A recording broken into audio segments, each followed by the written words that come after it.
नमस्कार, IGTV prime में आपका स्वागत है। मैं शुभमिता हाजिर हूँ देश और दुनिया की ताजा तरीन खबरों के साथ। सबसे पहले नजर डालते हैं आज की प्रमुख खबरों पर। रिम्स में इलाज के दौरान मरने वाले के आश्रित को मिलेंगे 5,000। रांची में फायरिंग, राहुल दुबे गैंग के 2 कुख्यात घायल। झारखंड में स्मार्ट मीटर नेगेटिव बैलेंस होने पर कटेगी बिजली।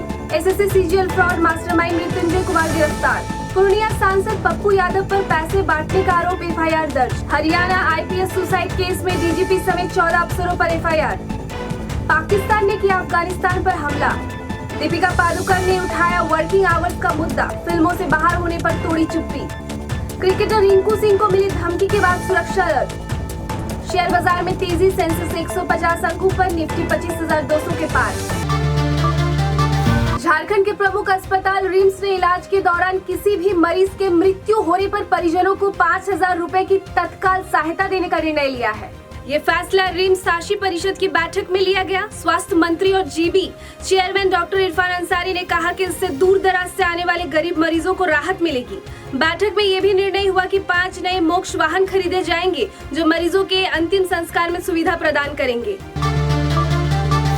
रांची के रातू थाना क्षेत्र के खलारी रोड पर पुलिस और कुख्यात राहुल गैंग के बीच मुठभेड़ हुई। इस घटना में गैंग के 2 अपराधी घायल हुए और उन्हें गिरफ्तार कर अस्पताल भेजा गया। पुलिस को देखकर अपराधियों ने ताबड़तोड़ फायरिंग की, जिससे जवाब में पुलिस ने कार्रवाई की। मुठभेड़ के बाद घटनास्थल से भारी मात्रा में हथियार बरामद किए गए, जिनमें 8 पिस्तौल और दर्जनों कारतूस शामिल है।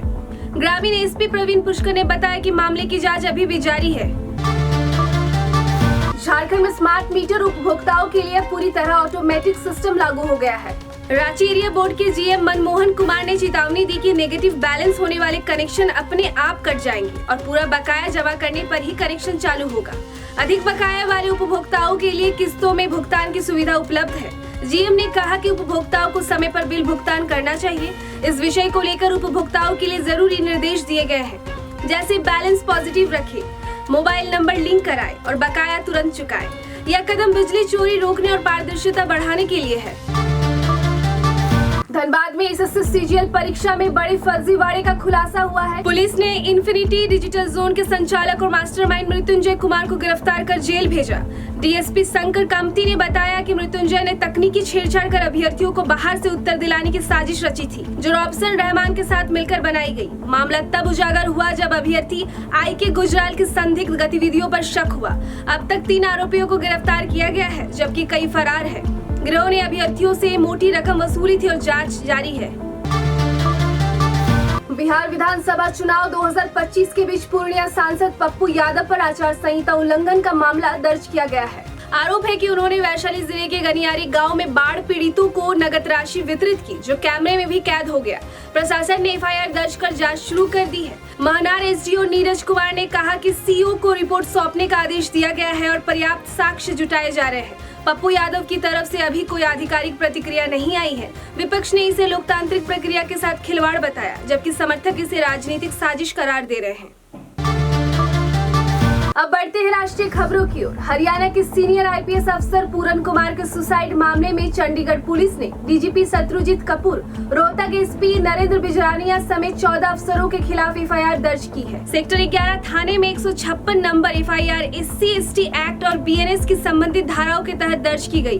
पूरन कुमार की IAS पत्नी अमनीत P कुमार ने FIR में आरोपी अफसरों के नाम सही ढंग से नहीं लिखे जाने पर आपत्ति जताई। हरियाणा में ये पहला मामला है जब इतने उच्च अधिकारियों पर FIR दर्ज हुई है। दलित संगठन और SC वर्ग के अफसर परिवार के साथ खड़े हैं और दोषियों के खिलाफ सख्त कार्रवाई की मांग कर रहे हैं। अब बढ़ते हैं अंतर्राष्ट्रीय खबर की ओर। पाकिस्तान ने गुरुवार रात अफगानिस्तान की राजधानी काबुल में तहरीक-ए-तालिबान पाकिस्तान के ठिकानों पर एयर स्ट्राइक की। पाकिस्तान की ओर से दावा किया गया कि हमले में TTP चीफ मुफ्ती नूर अली महसूद मारे गए। पाकिस्तानी मीडिया के अनुसार महसूद पूर्वी काबुल के एक ठिकाने में मौजूद था, जिसे निशाना बनाया गया। तालिबान सरकार के प्रवक्ता जबीहुल्लाह मुजाहिद ने कहा कि विस्फोट में किसी के घायल होने की रिपोर्ट नहीं है। वहीं टोलो न्यूज ने महसूद का ऑडियो मैसेज भी साझा किया, जिसमें उसने हमले को असत्य बताया। यह हमला तब हुआ जब अफगान विदेश मंत्री आमिर खान मुत्तकी भारत दौरे पर है। अब आपको लेकर चलते हैं मनोरंजन जगत में। बॉलीवुड अभिनेत्री दीपिका पादुकोण ने वर्ल्ड मेंटल हेल्थ डे पर वर्किंग आवर्स को लेकर बहस पर पहली बार खुलकर बात की। हाल ही में वह स्पिरिट और कल्कि 2898 AD के सीक्वल से बाहर हो गई, जिसकी वजह उनकी 8 घंटे की शिफ्ट की मांग मानी जा रही थी। दीपिका ने कहा कि कई पुरुष अभिनेता सालों से ऐसा करते आए हैं, लेकिन चर्चा में नहीं आते।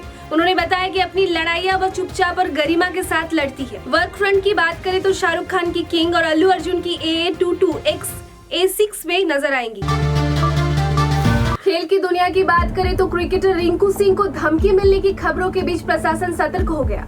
मीडिया रिपोर्ट्स के अनुसार रिंकू सिंह की प्रमोशनल टीम को फरवरी से अप्रैल के बीच 3 धमकी भरे संदेश भेजे गए। इन धमकियों के बाद इंटरपोल ने वेस्टइंडीज से मोहम्मद दिलशाद और मोहम्मद नवेद को गिरफ्तार किया। पूछताछ में दोनों ने रिंकू सिंह को धमकी संदेश भेजने की बात स्वीकार की। एसएसपी नीरज जौदान ने रिंकू और उनके परिवार से बातचीत की, जिसमें उन्होंने धमकी और रंगदारी की खबरों का खंडन किया। हालांकि एहतियातन उनके ओजोन सिटी आवास पर महुआ खेड़ा थाने के पुलिसकर्मी तैनात किए गए। रिंकू और परिवार ने फिलहाल किसी सुरक्षा की आवश्यकता न होने की जानकारी दी।